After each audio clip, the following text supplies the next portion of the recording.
Hello everyone. Welcome to our channel Isc Steno. We are starting the passage at speed of 110 words per minute. Start. In this connection, I would like to invite the attention of honorable members to a few elements in the situation, that is, the conditions which prevailed in the country during this period. They have to an extent influenced the rate of progress and also have been responsible for most of the difficulties or disappointments we have experienced. The first thing is, and that is important, what was the starting point? What was the state of development reached? India's per capita national income viewed in the international context was among the lowest. There was yet another significant fact. The national income was not only at a very low level,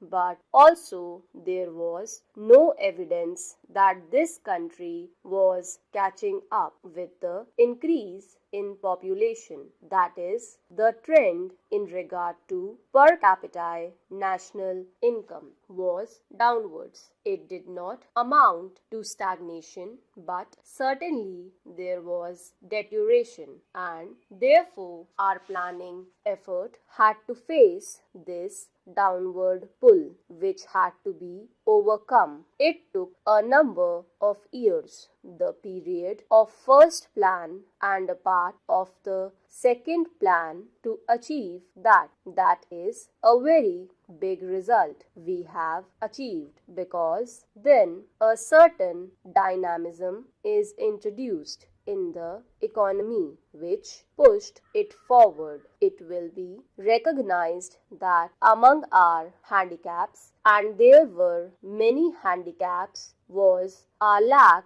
of experience initially in tackling big tasks. We had to step up the rate of investment to the maximum extent possible. The administrative machinery was not geared to take up development work on a large scale. We had not enough trained personnel. There were shortages experienced in several fields. The difficulties were accentuated by the fact that the step up in the rate of investment was very rapid. Now we can say with some confidence that we have made big strides in preparing ourselves for a still bigger advance in the 11th five-year plan. It is plain that India is an underdeveloped country, and what we need is more investments and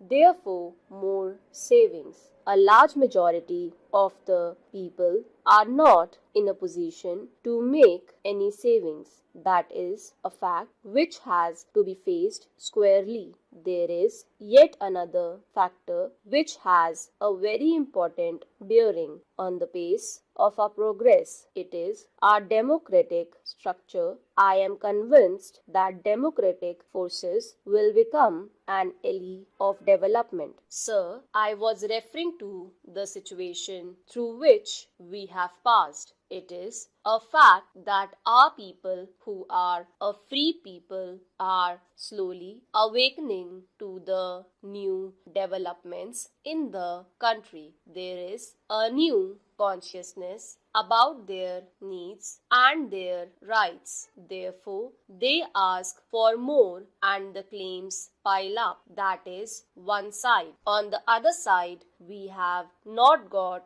the methods to extract more and more out of their low current incomes for the purpose of investment. Therefore, that handicap does remain. But as I have indicated, I am sure that this handicap will diminish progressively, and in due course it will become a much greater positive force than it is today, when all sections of the population participate and every individual becomes a willing partner in this process of development. Certainly, the results are going to be extraordinarily good. That is another factor. So now in regard to our planning effort, we are asked as to why certain targets have not been realized and what has happened to the price level.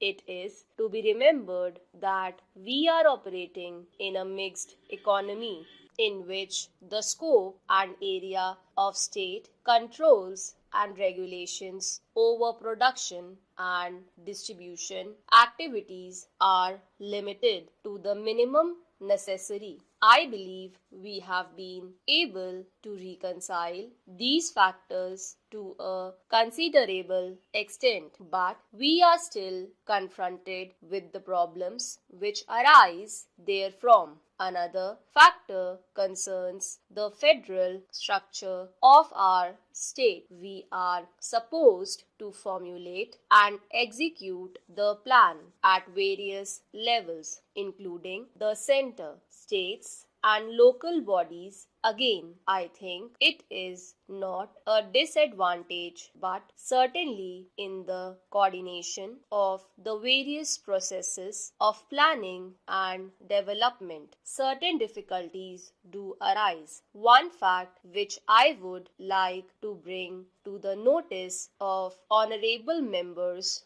which has a very important bearing on the course of progress, is that we have set before ourselves several objectives, and these are competing objectives, at least for the time being. Our main objective is that the tempo of development should increase to ensure better standards of living to the people. This is one objective. Another objective which we have placed before ourselves is that we should be able to maintain a certain rate of growth of the economy. To achieve this, we should rely on ourselves as far as possible and not be dependent on others. That is one phase of economic independence. We have got that objective before us. Then there is the